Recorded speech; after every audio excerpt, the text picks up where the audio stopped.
Are you ready to eat? Are you ready to dance? They certainly are over at St. George's Mission. I want to welcome to the program Father Ryan Macias and Rod Peterson to our program. Thank you guys for joining us. Thank you for having us. And I want to talk, before we get to your event, where we're going to be partying, we're going to be eating, we're going to be dancing, we're going to have some fun. I want to talk a little bit about St. George's Mission in general and what the Episcopal Church is doing here in the community.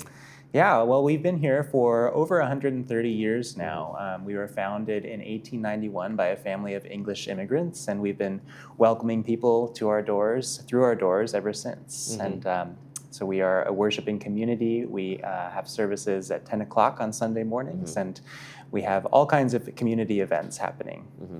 And then for 130 years, I mean, it's hard to kind of maybe have people wrap their heads around that idea. I mean, Orange County wasn't even a county. we were barely free from Mexican rule, I suppose, and the mission was a strong thing. But that to establish here so long ago, it's kind of an amazing feat. Absolutely.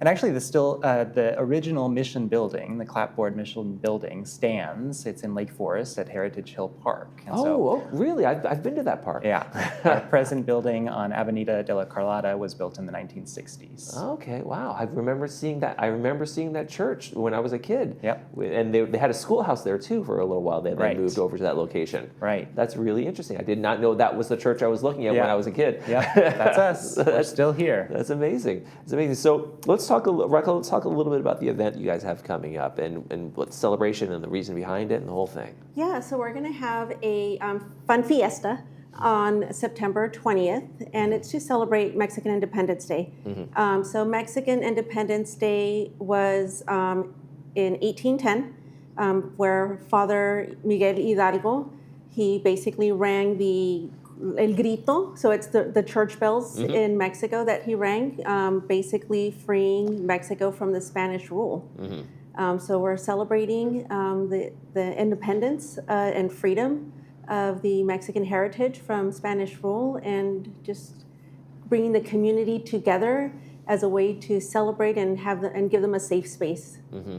And that celebration, and I hate to bring this up, but a lot of people think Cinco de Mayo is because of the celebration, because of the Americanization of that holiday to sell beers and have more parties. Right. But truly, this is the time that it genuinely happened, the independence and the Declaration, right? Correct. Yeah, and it's from the Spanish rule, right? So mm-hmm. Cinco de Mayo is basically it's not really a celebration, right. but it's freedom from the French. Right, there was a French victory Revolution. over the French. Yes. But that wasn't quite the freedom that they were ultimately seeking in terms of making up their own independent country. Correct. All right, okay. So what are you guys going to have at the event, and what can people look forward to? We're going to have tasty Mexican food, right? We're going to have... That's a good start. Yes, tasty Mexican. If you want to eat and you're hungry, bring your family. We're going to have fun music, live music, Spanish music, dancing, and just a good safe space for the community to get together and celebrate diversity and freedom. Mm-hmm. And is there going to be authentic Mexican food, or the Americans' idea of authentic Mexican food? No, there's going to be, for sure, authentic Mexican food that is being provided by one of our vendors. Mm-hmm. Yeah. Now, Father, is coming together as a community to celebrate food also kind of a sense of worship, a sense of, celebrating a community? Yeah, absolutely. And so I think, many folks would probably wonder why we're offering an event like mm-hmm. this. And there are two reasons, really. The first being that we simply want to host a family-friendly, fun event for our wider community. Mm-hmm. And the second reason being, as I said, since 1891, we have been welcoming folks from all walks of life through our doors. And more recently, that has looked like many members of the Latin American diaspora. And so really this is a celebration of culture. And we do that because we as Episcopalians believe that in this beautiful tapestry of rich cultures that are present in this country, there is something reflected to us of the infinite goodness and complexity of God. And so this is not just something that we're doing, this is who we are as Episcopalians. And so for that reason alone, it's a joy to do it. And can it also be seen maybe as a celebration of the commonalities we all have instead of maybe the differences that some people are focusing on these days?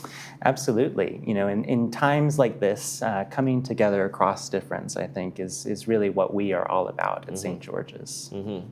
And so what's another, in terms of the celebration, the heritage and the freedom and the values, is those some of the things you really want to focus on at this celebration too? Yeah, and we really just want to focus, again, bringing the community together, right? Providing them a place where they can enjoy some good food, have conversation with their neighbors, get to know their neighbors. That's super important in this day and age, really getting to know who, your community and being part of it. Yeah, and can people bond over food and music and those kinds of things? Because I think that's one of the things that people love to talk about. Breaking bread together, right? Yeah, right, yes. when you break bread, right? Yes, yeah, and that's really what, was found, how this country was founded, was just different cultures, right? Breaking bread with the Native Americans. Right. So everybody enjoys food. Yeah, exactly. Authentic Mexican Everybody has food. to eat. Exactly. What do you think is one of the things that maybe is the best part of these kind of celebrations that comes out of these at the end, when you're all done with them? Hey, everybody ate and everybody, but when you walk away from it, what's the sense that you guys get in terms of, that was great because of X, Y, or Z?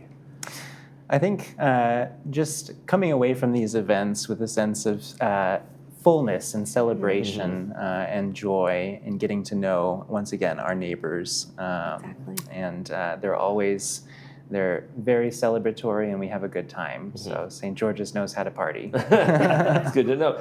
What does it take to put on an event like this in terms of the coordination and the food, the music, the vendors, and all of those things? It's a task, right? It is, and we actually started talking about this maybe back in April or May. So It takes a lot of planning, a small group of individuals that are really dedicated in making sure that we have vendors set up, that we have music that's going to be enjoyable and people can dance to it. It takes a lot of planning, but we want to make sure that it's for the community, that they're going to enjoy it. And what's the most important thing that St. George's message in terms of their mission in this community? What do you want people to get a sense of that when they walk away from this? We're here to be an inclusive, safe environment for our community to come together and to celebrate the diversity that is present in this country, and yeah. And just make that part happen. All right, let's go over the kind of the details, the where, the when, the why, and the cost, and those kinds of things. Right. So it will be September 20th at St. George's Episcopal Church in Carlotta Great Hall. The address is 23802 Avenida de la Carlota in Laguna Hills. It's $30 per person, and parking is free. So come on by and bring your dancing shoes. Bring your dance, absolutely. Do you guys get the sense that you want people to you want this sense of community to kind of run through people, like a river kind of runs through people, instead of a lake or a reservoir where we're holding back, but you just want to kind of like spread the joy and, hey, there's more to come. That we're not going to work in this world of deficit kind of idea. Like I want to be able to give to the community, right? You want to be able to give, you want to reach out, you want people to get a sense of that, and there's a constant sense of giving to the community and not worrying about getting those things back, because that's how you build community, right? Yeah, we are as enriched by people in our encounters with our neighbors as we are offering something. So you walk away with something from these things too, right? Truly. Yeah, well, that's wonderful. I think that's a wonderful sense of that. Folks, come out to the event on September 20th. Make sure you bring your dancing shoes, make sure you bring your appetite, and make sure you have your ability to have some fun and meet some new people and get that community going. I want to thank you guys very much, Father Ryan Macias and Raquel Peterson from St. George Mission. Thank you for being here today. Thank you. Thank you. You're watching This Day. We'll be right back.